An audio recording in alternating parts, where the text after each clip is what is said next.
Hello friends, welcome to I exam B. I am Sushil Ragde, ex manager Reserve Bank of India. और अभी आपको पता है कि कल ही यूपीएससी का रिजल्ट आया है। और जो आरबीआई के एस्पिरेंट्स है, क्योंकि ये आरबीआई का चैनल है तो यहाँ पर मोस्टली आरबीआई के एस्पिरेंट्स है, तो इसमें से कुछ नियर अबाउट 25% के आसपास एस्पिरेंट्स ऐसे होंगे कि जो यूपीएससी की भी तैयारी करते हैं। इसलिए ये जो एस्पेक्ट है ये डिस्कस करना बहुत इंपॉर्टेंट है, क्योंकि मैं भी एक टाइम पे यूपीएससी का एस्पिरेंट था और हमारे बैच में नियर अबाउट उस टाइम 80 लोग थे। उसमें से 50 लोग, यानी कि नियर अबाउट 65% लोग यूपीएससी के एस्पिरेंट्स थे, यानी कि जिन्होंने यूपीएससी का प्री दिया था, मेंस दिया था, इंटरव्यू दिया था। और उसके बाद अभी मैं पिछले 10-12 साल से गाइड कर रहा हूँ आरबीआई एस्पिरेंट्स के लिए। मैंने यूपीएससी के लिए भी गाइड किया है। मेरे नियर अबाउट 10-12 स्टूडेंट्स होंगे जो आईएएस है, आईपीएस है, आईआरएस है, रेलवे सर्विस काफ़ी यहाँ पे सेलेक्ट भी हुए हैं।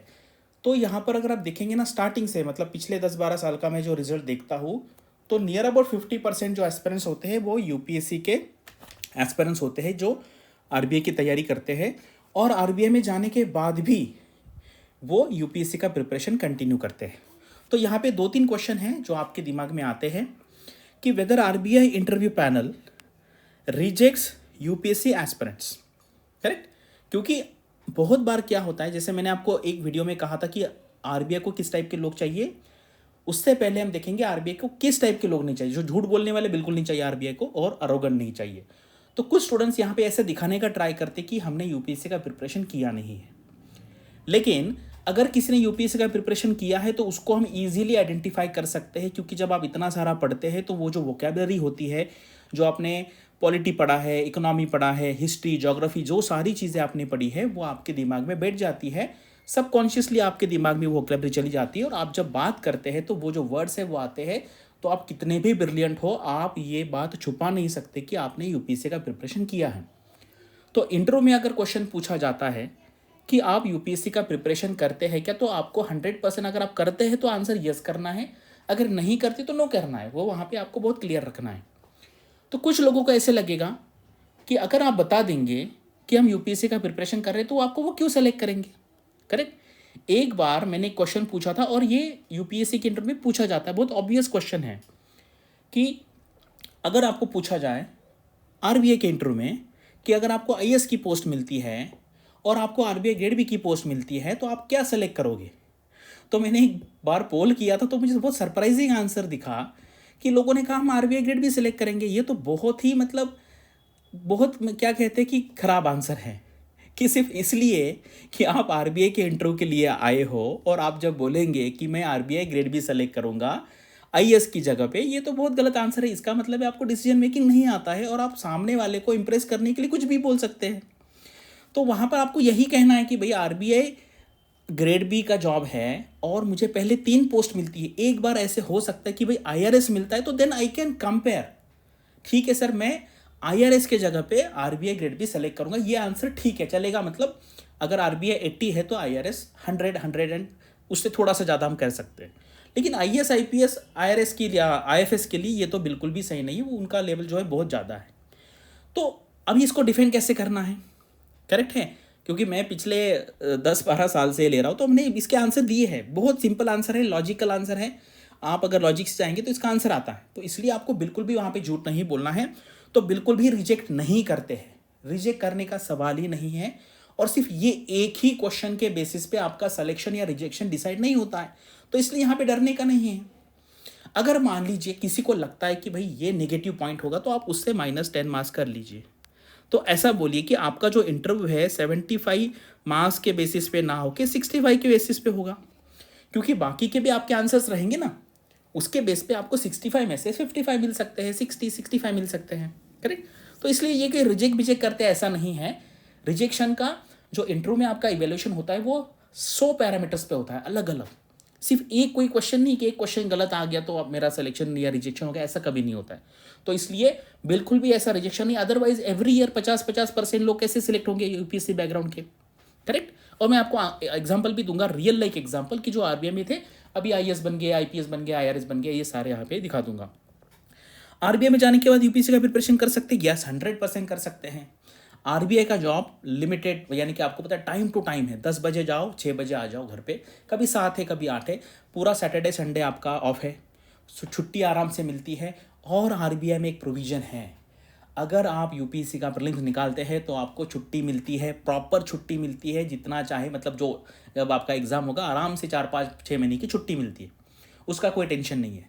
और आरबीआई के वो जो सर्कुलर है उसमें क्लियर कट लिखा है कि RBI encourages its employees, correct, officers to prepare for the UPSC examination, correct.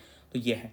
और यहाँ पे मैंने लिखा है कि आरबीआई से कितने लोग, करेक्ट। तो ये लोग लिखने का पर्पज़ ये है कि आरबीआई असिस्टेंट भी क्लियर करता है, ग्रेड ए भी करता है, ग्रेड बी भी करता है, और 2-3 मुझे एग्जाम्पल ऐसे भी पता है कि जो ग्रेड सी बनने के बाद भी उन्होंने यूपीएससी का एग्जाम देके चले गए। तो इसलिए कितना करते हैं, तो इस साल का जो एग्जाम्पल है, ये साल का, तो मेरे पहचान के, मेरे नॉन सोर्स से मुझे 3 लोग पता है कि जिन्होंने क्रैक किया है, और मैक्सिमम एक बार 10 लोगों ने क्रैक किया था। लेकिन ऐसा कभी एक ईयर नहीं जाता कि जब भी आरबीआई में से किसी ने यूपीएससी का एग्जाम क्रैक नहीं किया। तो नियर अबाउट आप पकड़े, मैं अगर आपको पिछले 10 साल का रिकॉर्ड बताऊं तो आप 3 से लेके 10 तक पकड़िए, लेकिन हर बार आप 5 एवरेज पकड़ लीजिए कि आरबीआई से एवरी ईयर 5 लोग हैं, और वो किसी भी कैटेगरी से हो सकते हैं, असिस्टेंट से भी हो सकते हैं, ग्रेड ए हो सकते हैं, ग्रेड बी हो सकते हैं, सी के रेयर एग्जाम्पल लेकिन होते हैं। तो इसलिए प्रिपेयर कर सकते हैं, आराम से कर सकते हैं, टाइम भी मिलेगा आपको, और आरबीआई से छुट्टी भी मिलेगी, कोई यहाँ पे टेंशन नहीं है। तो चलो, काफ़ी बड़ा इंट्रोडक्शन हो गया, तो अभी आगे जाते हैं और वीडियो स्टार्ट करते हैं।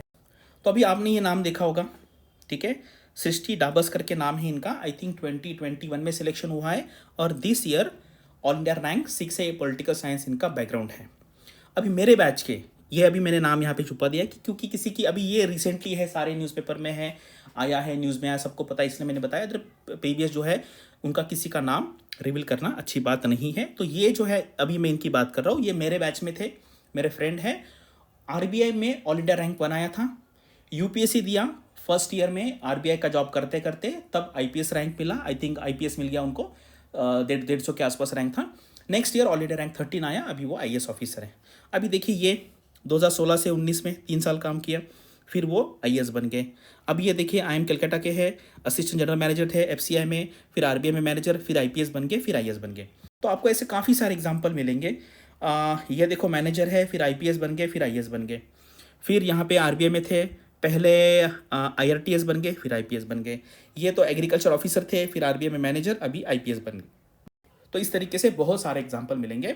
और ये जो एक साल था, आई थिंक 2021 में, इतने सारे लोग थे एट अ टाइम, इनका आरबीआई में भी सिलेक्शन हुआ था और यूपीएससी में भी सिलेक्शन हुआ था। उनके सारे नाम भी दिया है मैंने, इसके ऊपर मैंने वीडियो भी बनाया, उसी से मैंने लिया हुआ है।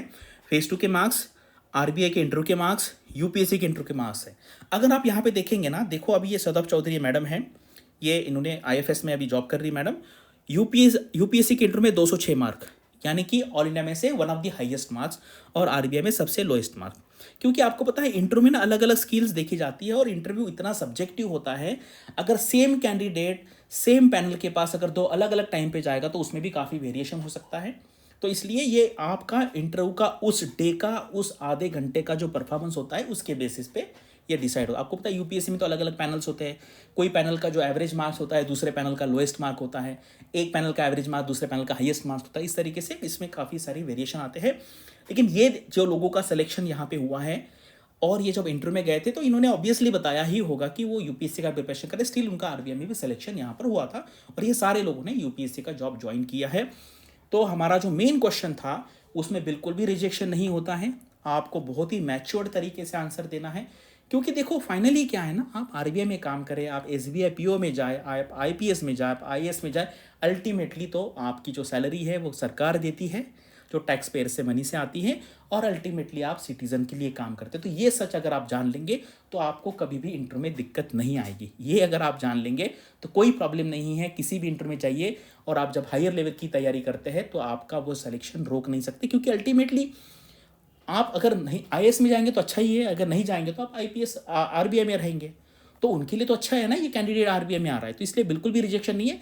रिजेक्शन दूसरे रीज़न से हो सकता है, अगर आपने कोई झूठ बोला है, अरोगेंसी दिखाई है, तो बहुत सारे मल्टीपल पैरामीटर्स पे वहाँ पर आपको पकड़ा जा सकता है। तो इसलिए कभी झूठ नहीं बोलना है और अरोगेंसी नहीं दिखानी। तो अभी यहाँ पर हमारा लेसन क्या है? लेसन ये है कि आप यूपीएससी का प्रिपरेशन कर रहे हैं तो आरबीआई का एग्जाम दे सकते हैं। और ऐसा क्यों देते हैं? क्योंकि आरबीआई का जो एग्जाम है ना, वो मिनी यूपीएससी टाइप एग्जाम है। फेज़ 1 है जहाँ पर सिमिलर टाइप के सब्जेक्ट हैं, आपका जनरल अवेयरनेस है, आपका क्वांट इंग्लिश रीजनिंग है, वहाँ पे भी है, वहाँ पे यूपीएससी में ज़्यादा है। उसके बाद आपका फेज़ 2 है, जहाँ पे आपका डिस्क्रिप्टिव आंसर राइटिंग करनी है टाइपिंग करके, वहाँ पे आपको पेपर पे लिखना है।